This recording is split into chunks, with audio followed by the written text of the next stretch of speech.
and how Jake McNiece used decisive speed to break through German fire at Carentan Causeway, overlooked. The causeway stretched like a scar across flooded Normandy fields, a single raised road barely wide enough for a jeep. June morning light cut through lingering fog, revealing what the night drop had scattered: silk canopies tangled in hedgerows, equipment half drowned in standing water, and the crumpled nose of a glider buried in marsh grass 2 fields east. Sergeant Jake McNiece crouched behind a stone culvert at the causeway's northern edge, hands blackened with mud and powder residue, staring at the canvas satchel beside him. 4 blocks of TNT, 30 feet of detonation cord, frayed at one end. 3 blasting caps rattling inside a dented cigarette tin, not enough to do the job right, but enough to do it fast. The causeway led south toward Carentan. 3 narrow wooden bridges, spanning drainage cuts through marshland the Germans had flooded deliberately. Each bridge was a choke point, each one a target. And at the far end, 400 yards through morning haze, German positions. A stone farmhouse with an MP34 team, a church tower where a sniper had already killed 2 scouts, and somewhere beyond the tree line, the rumble of engines getting closer. Battalion had sent orders at dawn: hold the northern approaches, wait for engineers from Sainte-Mère-Église to arrive with proper demolition supplies, and blow the bridges by the book. Clean, controlled, safe. But the engineer's glider never made the drop zone. It came down in German territory with all the explosives the 101st Airborne had allocated for this sector.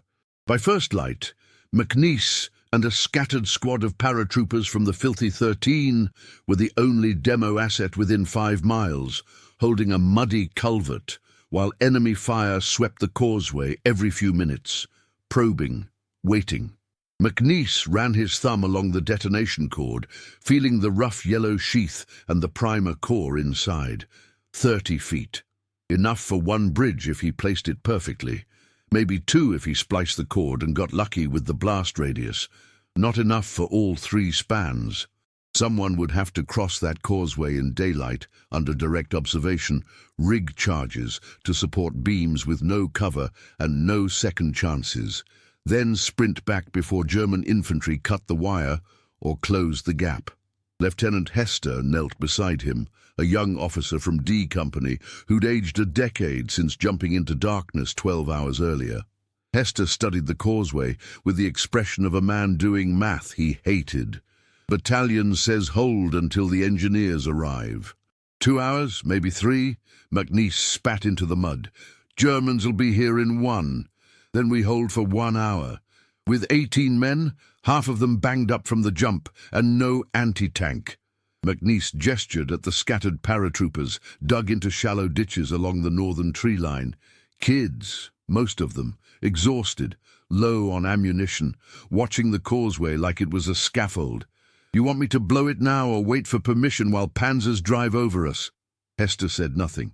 Somewhere south, an engine growled, distant mechanical wrong, not tanks yet, but the sound was moving north. McNiece made his decision the way demolition men did, fast, cold, based on what the ground told him instead of what the map promised. If he waited, the causeway stayed intact, and the Germans used it to flank the entire 101st position around Carentan.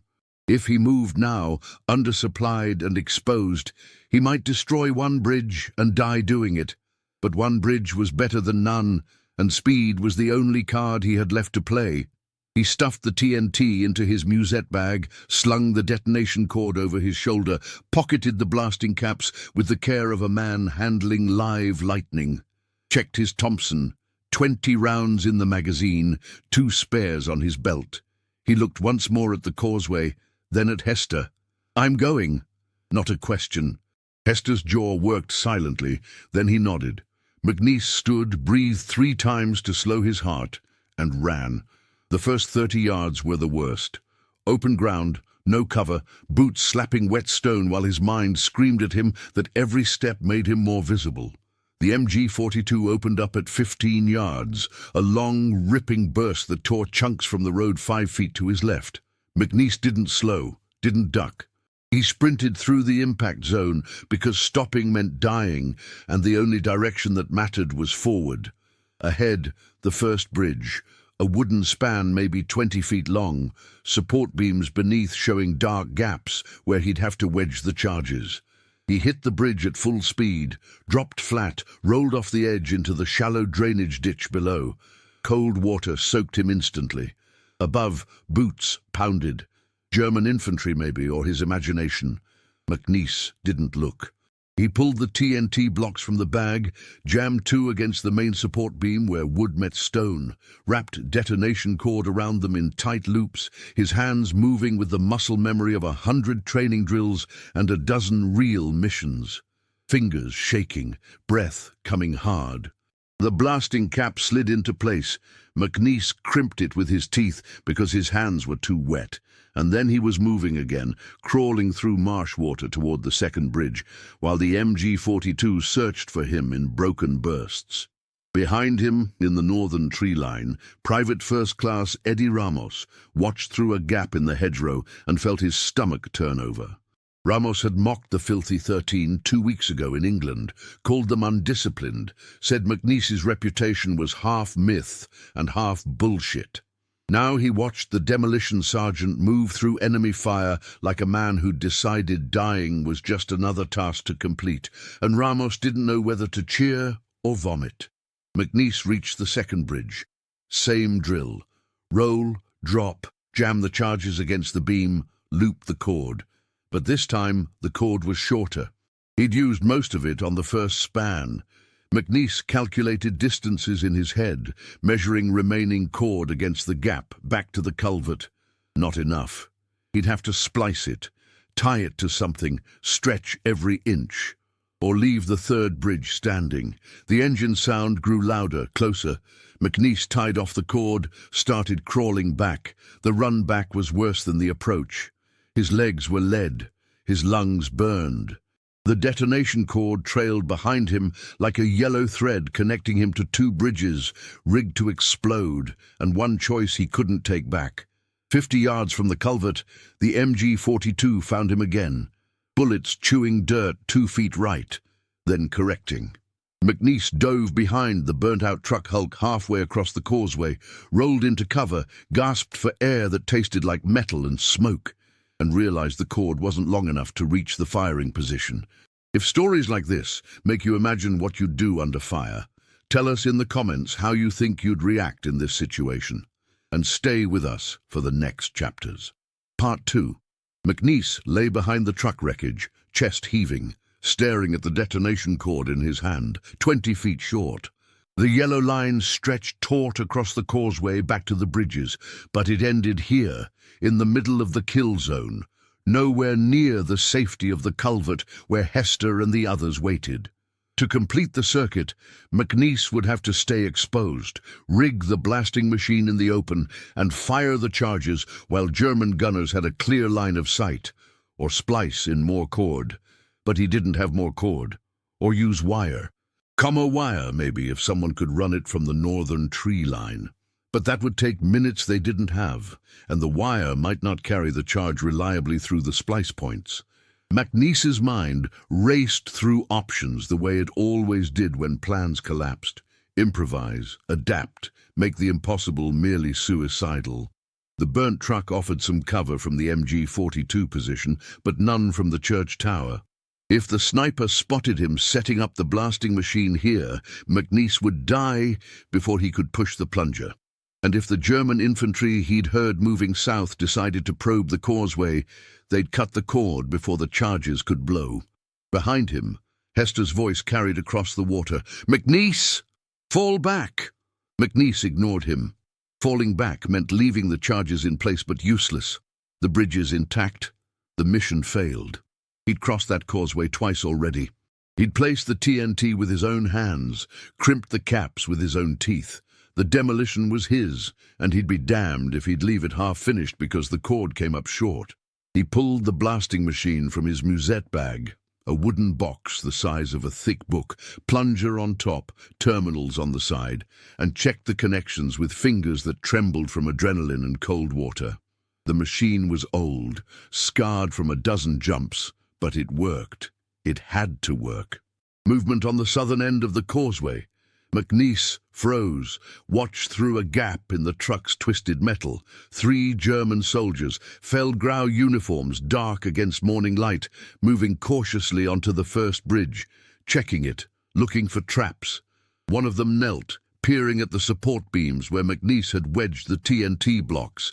McNiece's hand moved to the blasting machine. If they found the charges and cut the cord, everything he'd risked meant nothing. But if he fired now, before they cleared the blast radius, he'd kill them at point-blank range. The thought didn't stop him. This was war. They were enemy combatants. The mission mattered more than his conscience. But it slowed him for half a heartbeat, long enough to acknowledge what he was about to do. The German soldier on the first bridge stood up, called something back to his companions, gestured at the support beam. He'd seen the charges. McNiece connected the wires to the blasting machine terminals, hands moving fast now, no time for doubt. He gripped the plunger, feeling the wooden handle smooth and familiar under his palm. Somewhere in the back of his mind, he registered that this moment would define the next 60 seconds. Push down, and the bridges blow. The Germans die. The causeway is cut. Hesitate, and the enemy disarms the charges, crosses the bridges, and flanks the 101st position. He pushed. The explosion came as a double crack, not simultaneous but close enough, 2 charges detonating within a second of each other. The first bridge disintegrated in a geyser of wood and black smoke. The second bridge sagged, held for a moment, then collapsed sideways into the drainage cut with a grinding shriek of splitting beams. The German soldiers vanished in the blast, there one instant, gone the next, erased by the violence of high explosives, doing what they were designed to do. McNiece ducked as debris rained down around the truck, splinters and mud and something heavier that clanged off the metal frame. His ears rang. Smoke rolled across the causeway, thick and choking. When he looked again, 2 bridges were gone. Just gone. Pilings stood like broken teeth above the water, but the spans themselves had been blown into the marsh, leaving gaps too wide for vehicles and too deep for infantry to wade quickly. Not perfect. The third bridge still stood intact. But 2 out of 3 was enough to stop armor, enough to force the Germans to find another route or spend hours building a crossing under American fire. McNiece grabbed the blasting machine and ran, legs pumping, lungs screaming, the causeway behind him erupting in fresh MP34 fire as the Germans reacted. Bullets snapped past his head. His boot caught on broken stone and he stumbled, nearly went down, kept moving through pure momentum, and the animal instinct to reach cover before the next burst found him. He hit the culvert hard, rolled into the ditch beside Hester and Ramos and 3 other paratroopers who stared at him like he was something half ghost and half lunatic. McNiece lay on his back in the mud, gasping, staring at the sky, feeling his heart try to punch through his ribs. Hester leaned over him. "You just blew the bridges with yourself in the middle of the blast zone." Cord was short. "Jesus Christ, McNiece." 2 down, McNiece managed between breaths. "Third one's still up. Not enough cord to reach it." Ramos spoke quietly, his earlier mockery completely absent. "Two's enough. Armor can't cross those gaps." From the south came the sound McNiece had been dreading. Engines, multiple engines, the deep rumble of heavy vehicles approaching the causeway. Through the smoke and morning haze, shapes emerged. 2 German half-tracks, infantry clinging to the sides, moving toward the blown bridges, and finding nothing but empty air and standing water where the road used to be. The vehicles stopped, sat there, idling, while officers climbed out and studied the destruction.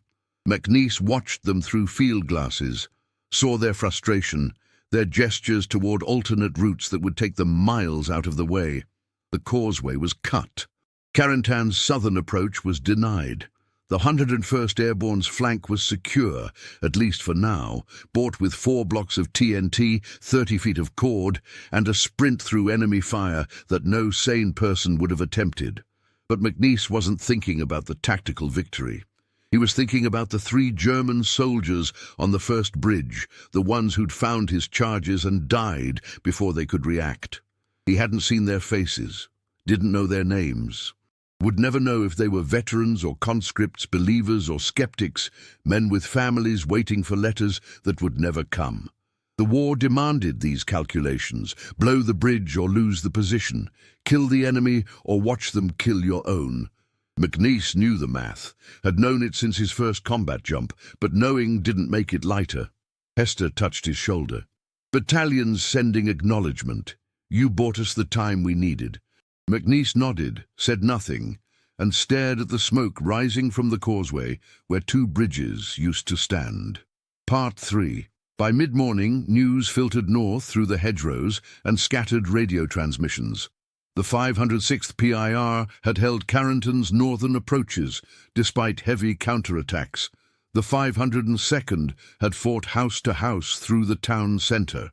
And the southern causeway, McNiece's causeway, remained cut, forcing German armour to detour east, where American artillery waited in prepared positions. A battalion-level disaster had been prevented by 2 blown bridges and a demolition sergeant who'd improvised when the plan collapsed. But McNiece couldn't feel the victory. He sat in a barn cellar 300 yards behind the tree line, back against cold stone, cleaning his Thompson with hands that wouldn't quite steady. The barn smelled like old hay and cordite, and the sweat of men who'd been awake for 36 hours straight. Around him, paratroopers from the filthy 13 and D Company sprawled in exhausted half-sleep, weapons across their laps, mud drying on their faces. Ramos sat across from McNiece, watching him with an expression somewhere between admiration and unease. The mockery was gone. In its place, a kind of raw honesty that came from watching someone do the impossible and wondering what it cost them inside. "How'd you know the cord would reach?" Ramos asked quietly. McNiece didn't look up from his weapon. "It didn't. But you fired from behind the truck, 20 feet short of cover. Had to rig the machine in the kill zone." McNiece's voice was flat, matter-of-fact, like he was describing a routine equipment check instead of a choice that should have gotten him killed. "Cord ended where it ended. Either fire from there or leave the job half done." Ramos absorbed this. "Anyone ever tell you you're out of your goddamn mind?" "Every officer I've ever met." A short laugh from Ramos, bitter and tired. "Why'd you go back for the second bridge? You had one down. That's enough to slow them." McNiece fitted the bolt assembly back into his Thompson, checked the action, finally met Ramos's eyes. "1 bridge slows them. 2 bridges stops them. You go halfway, you get halfway results." He paused, and the men watching from the tree line needed to see it could be done, needed to know someone would cross that causeway even if it looked impossible. The words hung in the damp cellar air. Ramos nodded slowly, understanding something he couldn't quite articulate about leadership and improvisation and the strange alchemy that turned rebellious instinct into the kind of action other men would follow. Above them, boots thumped on the barn floor. A voice called down, "McNiece, Lieutenant wants you." McNiece climbed the ladder into daylight that felt too bright after the cellar's gloom. Lieutenant Hester stood near a field table spread with maps of the Carrington sector, and beside him a Captain McNiece didn't recognize. Fresh uniform, clean boots, staff officer written all over him. The captain studied McNiece with the clinical interest of someone examining an interesting specimen. "Sergeant McNiece," the captain said. "Captain Wallace, S3 Operations. I'm writing the after-action report for this sector." He gestured at the maps. "Lieutenant Hester briefed me on your actions at the causeway this morning. Unauthorized advance under enemy fire, demolition of 2 bridges with insufficient supplies, direct engagement while exposed." Wallace paused, looked at McNiece. "Textbook case of insubordination and reckless endangerment. Or textbook case of initiative and courage under fire, depends on how I write it." McNiece said nothing. He'd been through this dance before. Officers who lived in the rear had rules and regulations. Officers who lived in hedgerows had reality. Sometimes those things aligned. Often they didn't. Hester spoke carefully. "The bridges are down, sir. The causeway's cut. We held the position because Sergeant McNiece acted when waiting would have cost us everything." Wallace tapped the map. "Battalion ordered you to wait for engineers. Proper demolition with proper supplies and proper planning. Engineers got shot down before they made the drop zone," McNiece said quietly. "They're gliders in German territory with all their heavy demo gear. By the time replacement engineers could have reached us, panzers would have been across that causeway and into our flank. So you decided to improvise. I decided to do the job with what I had instead of dying with what I didn't have." The two men stared at each other across the field table. Wallace's expression was unreadable. Finally, "How much detonation cord did you have?" 30 feet. Regulation calls for 60 feet minimum for a dual bridge demolition with firing position behind hard cover." "Yes, sir. You had half that and fired from an exposed position in the middle of the kill zone." "Yes, sir." Wallace made a note on his pad. McNiece waited, wondering if this would end with a commendation or a court-martial. With the Filthy 13's reputation, either was possible. 3 German soldiers were killed in the initial blast, Wallace said. "Infantry, probably sent to inspect the bridges for traps. Did you know they were there when you fired?" And there it was. The question McNiece had been asking himself since the smoke cleared, the moral weight behind the tactical success. "I saw them," McNiece said. "One of them found the charges on the first bridge. If I'd waited, they would have cut the cord and disarmed the demo. Mission fails. Causeway stays open. Germans cross." He paused. "So, yes, sir. I knew they were there, and I fired anyway." Silence. Somewhere beyond the barn, artillery rumbled. American guns, firing south toward German positions that were reorganizing after the causeway disaster. Wallace closed his notebook. "The after-action report will state that Sergeant McNiece displayed exceptional initiative in securing a critical objective with limited resources under extreme enemy fire. Recommend him for Bronze Star with V device." He looked at McNiece directly. "But off the record, Sergeant, you're the kind of soldier who either wins the war or gets everyone killed trying. I'm not sure which one scares me more." McNiece had no answer for that. Neither did Hester. Wallace gathered his maps and left. In the quiet that followed, Hester spoke softly. "You did the right thing." "Did I?" McNiece pulled out a cigarette, realized his hands were shaking again, lit it anyway. "Those 3 Germans. They were doing their job, same as us.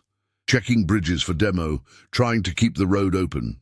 Probably scared kids following orders." He exhaled smoke. "I killed them because they were in the wrong place at the wrong second. That's the right thing. That's war." "Yeah." McNiece stared at the cigarette, then at the horizon where smoke still rose from the causeway. "Doesn't make it lighter. Would you follow the orders exactly, or trust what your own eyes and instincts tell you in a moment like this? Comment which path you'd take, and share this episode with someone who loves real human stories from history. Part 4.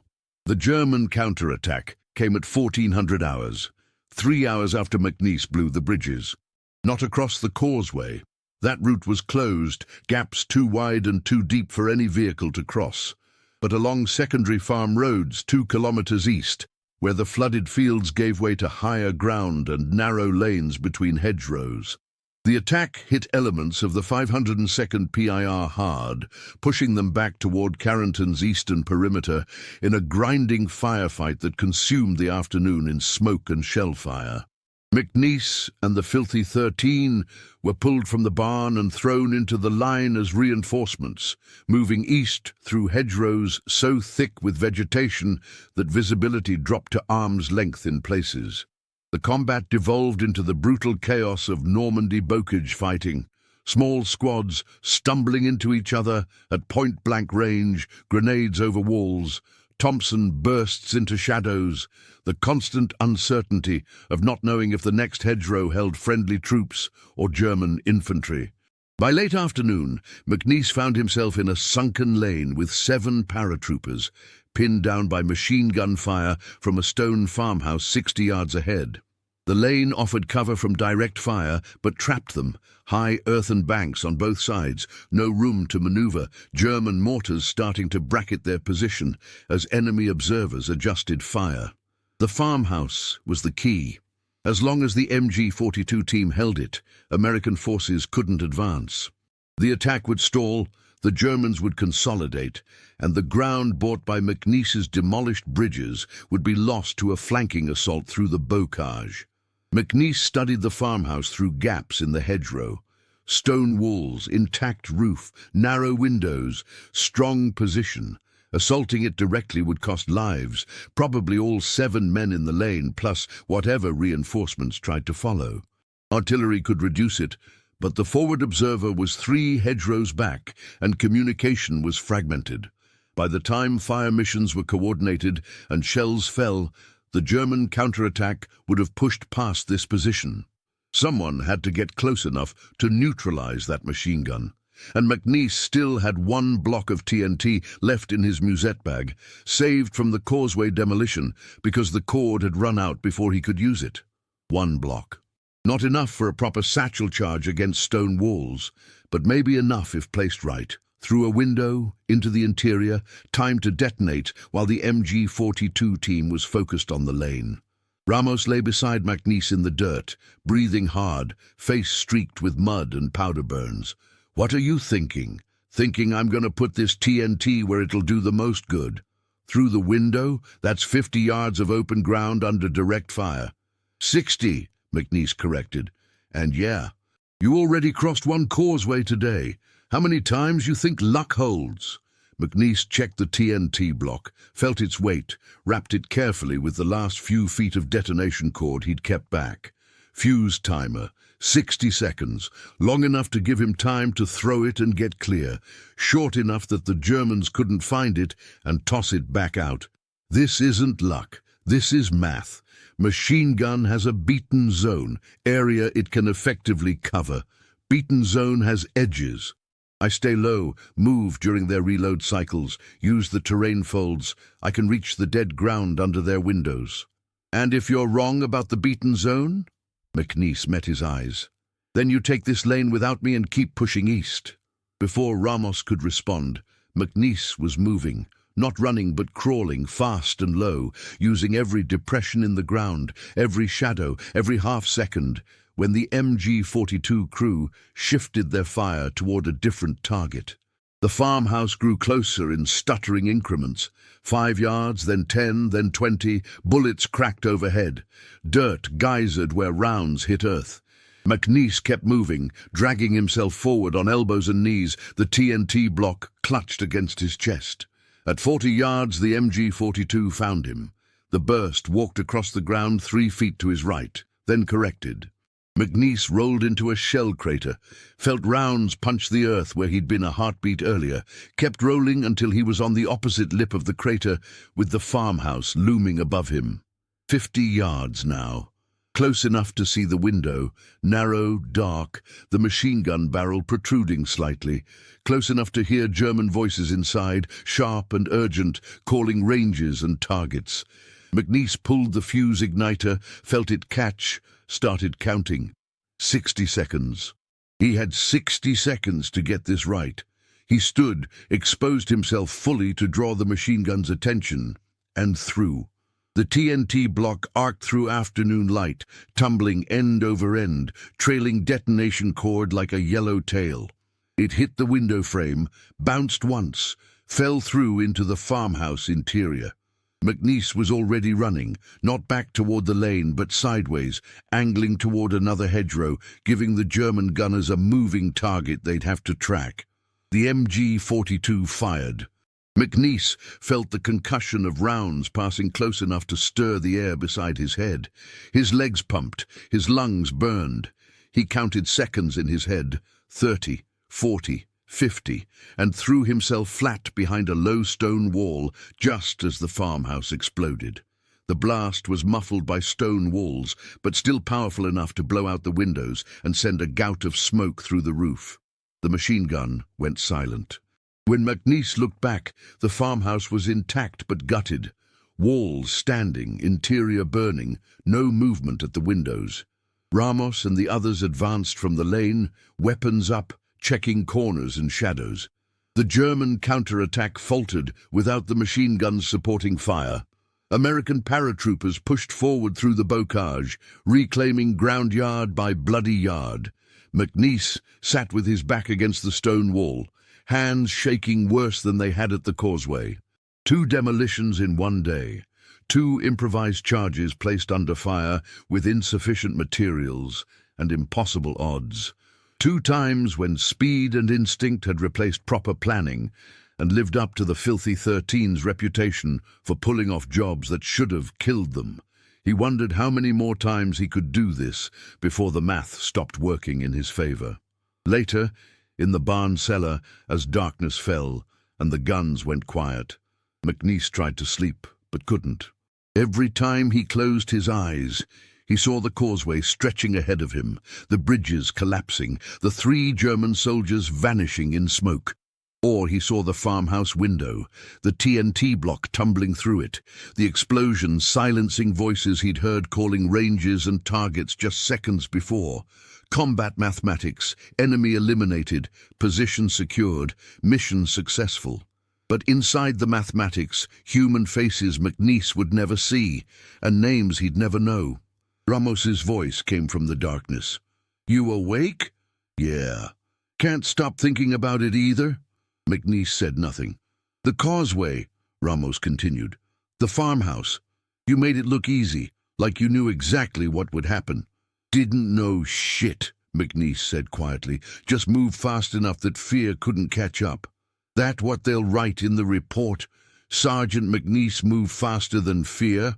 They'll write whatever makes it sound clean, tactical initiative, aggressive action. Exceptional courage." McNiece's voice was flat, distant. "They won't write about the shaking hands, or the faces I didn't see, or lying awake wondering if fast is the same thing as right." Silence settled over the cellar. Outside, Normandy darkness pressed against the barn, and somewhere in that darkness the war continued. Men moving through hedgerows, artillery searching for targets, the slow, grinding calculus of advance and retreat and survival.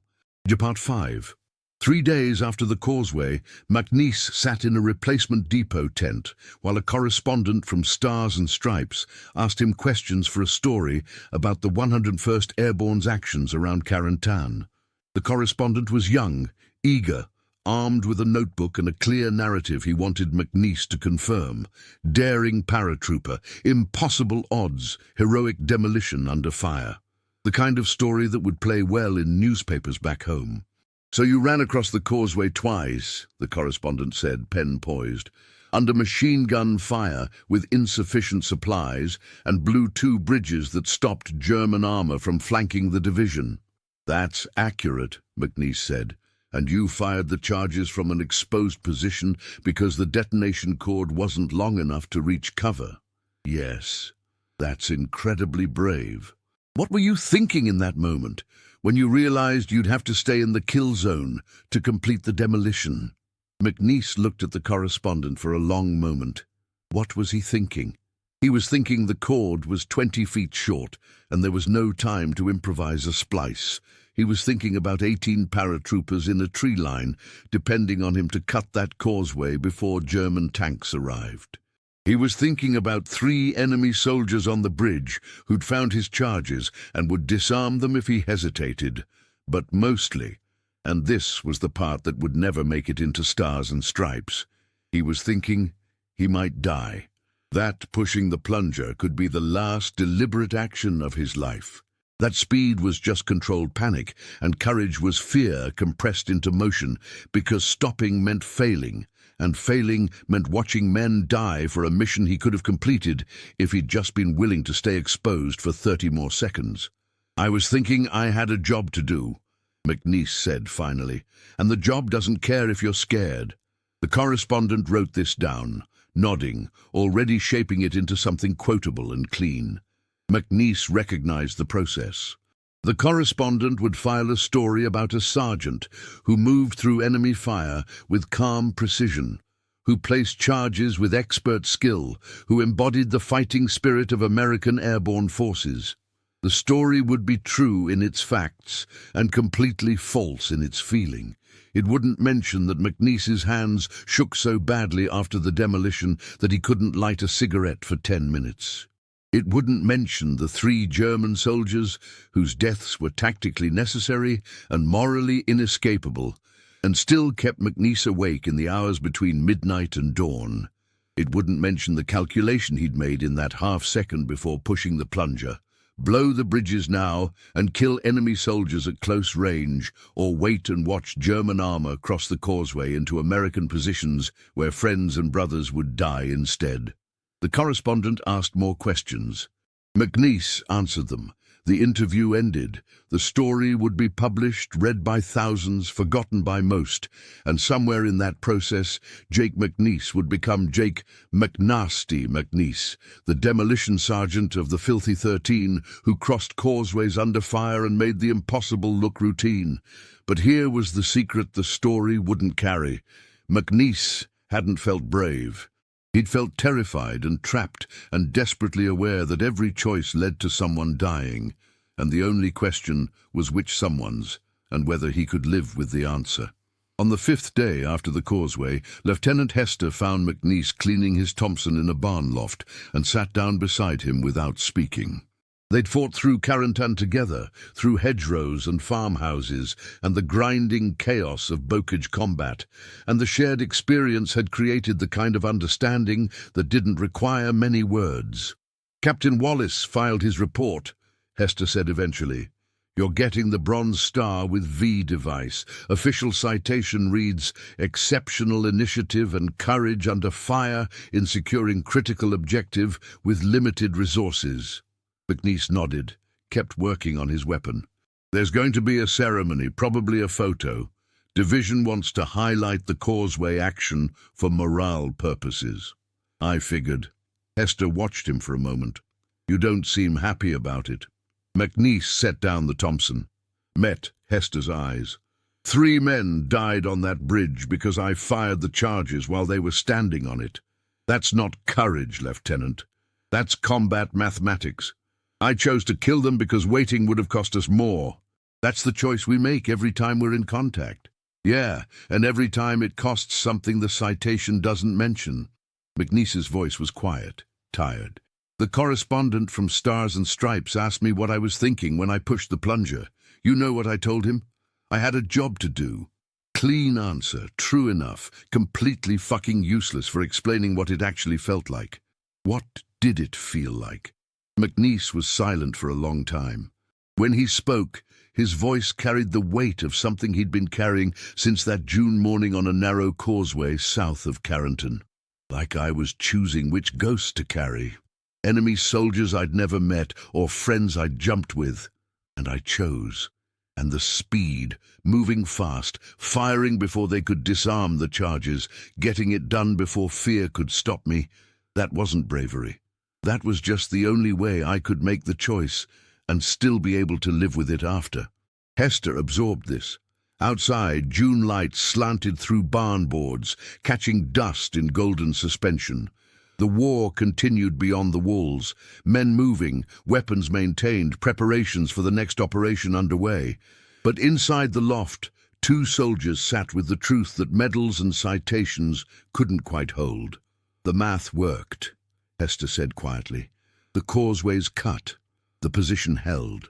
The division's flank is secure because you made a choice under conditions where any choice was going to cost somebody something. I know the math, Lieutenant. I did the math.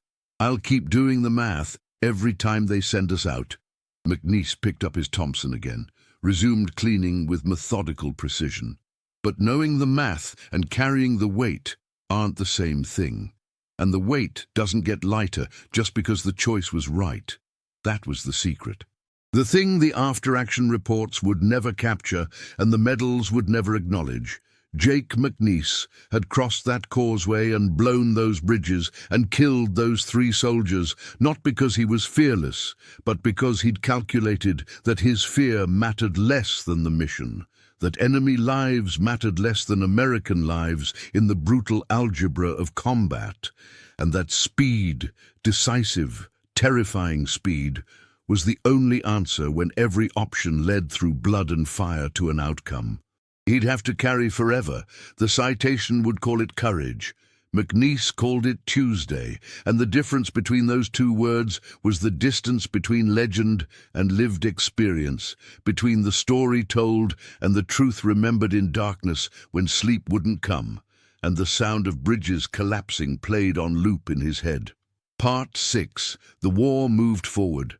The 101st Airborne pulled out of Normandy in July, reorganized in England, prepared for the next jump. McNiece went with them. Still a sergeant, still demolitions, still carrying the reputation of a man who did impossible things with insufficient resources and somehow survived. The Causeway became a story, then a legend, then a line in division histories. Sergeant McNiece's actions secured the southern approaches and prevented enemy armor from exploiting the gap. Clean, simple, true in the way official histories are true, accurate in facts, incomplete in feeling. But two things happened in the months after Carentan that changed how McNiece understood what he'd done on that narrow causeway in June. The first came in August, during a training exercise in England.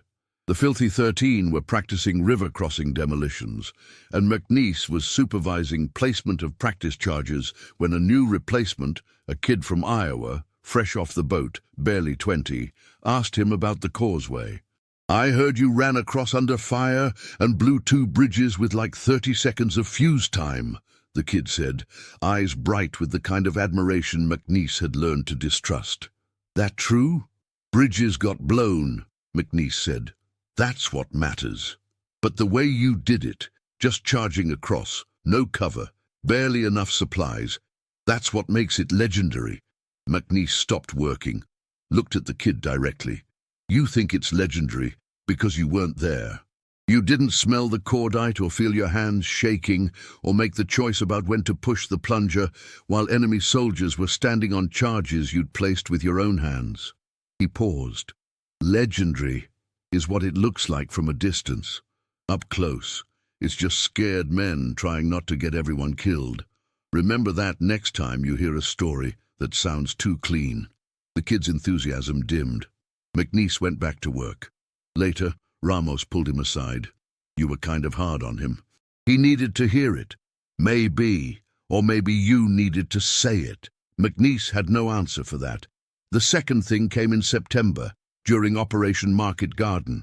The 101st jumped into Holland, and McNiece found himself once again doing demolition work under fire, this time blowing German-held bridges before they could be used to reinforce enemy positions around Eindhoven. Different country, different bridges, same mathematics, speed, improvisation, insufficient supplies, choices made in seconds that would echo for years. But during a brief lull in the fighting, McNiece met a Dutch civilian, an old man who'd watched the battle from his farmhouse cellar, and the man told him something that shifted McNiece's understanding of the causeway in a way he hadn't expected. "You saved this town," the man said in broken English.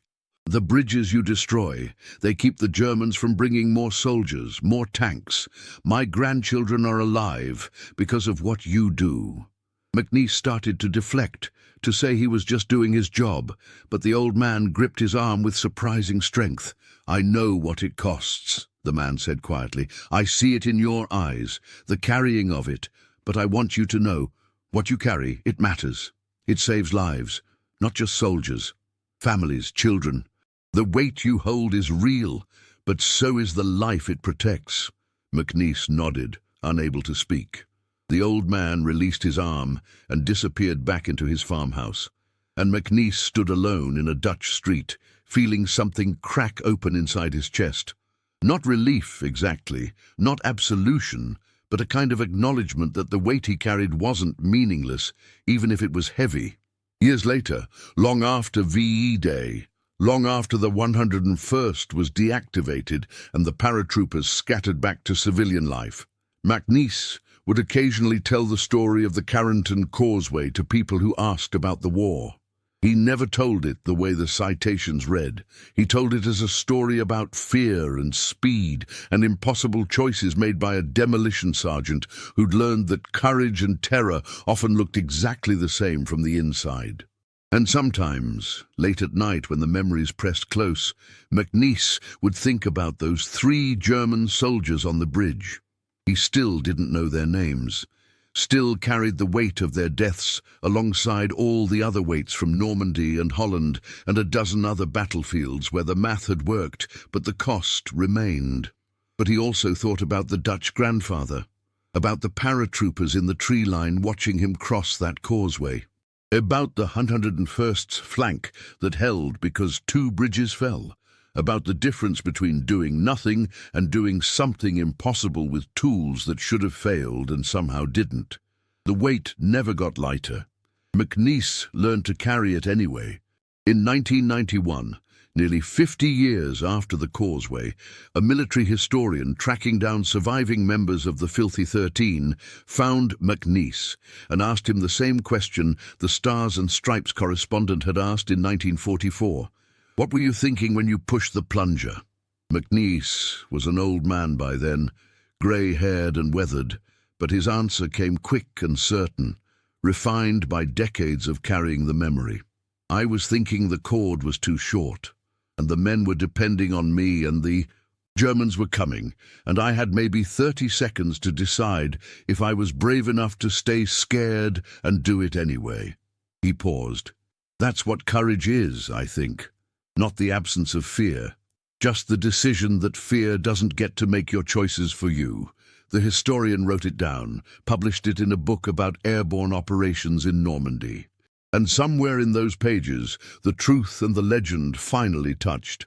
Not perfectly, not completely, but close enough that the story could carry both the weight McNiece remembered and the hope that his speed, his choices, his terrified improvisation under fire had meant something beyond survival. The causeway remained cut, the bridges stayed down, and Jake McNiece carried the memory forward, one day at a time, until the weight became part of who he was.